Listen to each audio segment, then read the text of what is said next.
ঢাকা বিশ্ববিদ্যালয়ে বিজয় ৭১ হলের সামনে আন্দোলনরত শিক্ষার্থী ও ছাত্রলীগের কর্মীদের মধ্যকার সংঘর্ষে অন্তত ৫০ জন আহত হয়েছেন। টিএসসিতে কোটা সংস্কার আন্দোলনে যুক্ত শিক্ষার্থীরা সমাবেশ চলার মধ্যেই বিকেল ৩টার দিকে বিজয় ৭১ হলের সামনে সংঘর্ষের সূচনা হয়। আন্দোলনকারী শিক্ষার্থীদের একটি দল বিজয় ৭১ হলে প্রবেশ করতে গেলে তাদেরকে বাধা দেওয়া হয়। এ নিয়ে ছাত্রলীগ নেতাকর্মীদের সঙ্গে তাদের সংঘর্ষ শুরু হয়।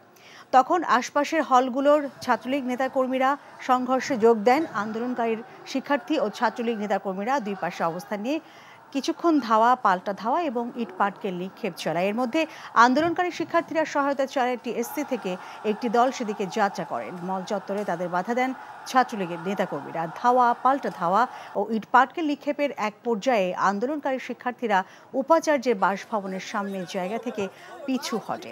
বিশ্ববিদ্যালয় ক্যাম্পাসে মুখোমুখি অবস্থানে আছে দুই পক্ষই।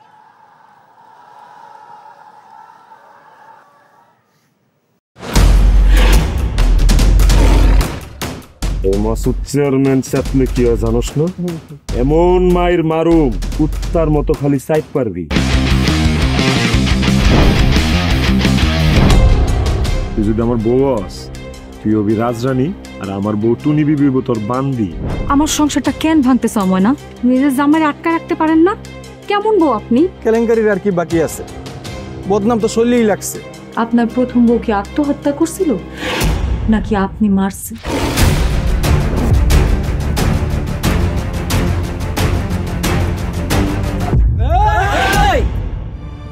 ময়না তো পালাইতে চায় না। ওরে পালাইতে হইবই। ময়না রে, তুই আমারে মাফ করে দিস। আমারে খাওয়ানোর মধ্যে বিষ মাখায় মেরা ফলাইতে চাচ্ছে।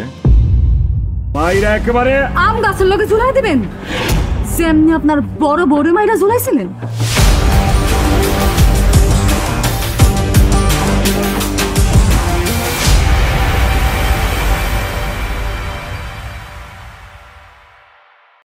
এখন জন্ম সনদ দিয়ে খোলো বিকাশ স্টুডেন্ট অ্যাকাউন্ট। নিজের বিকাশ নিজে কর।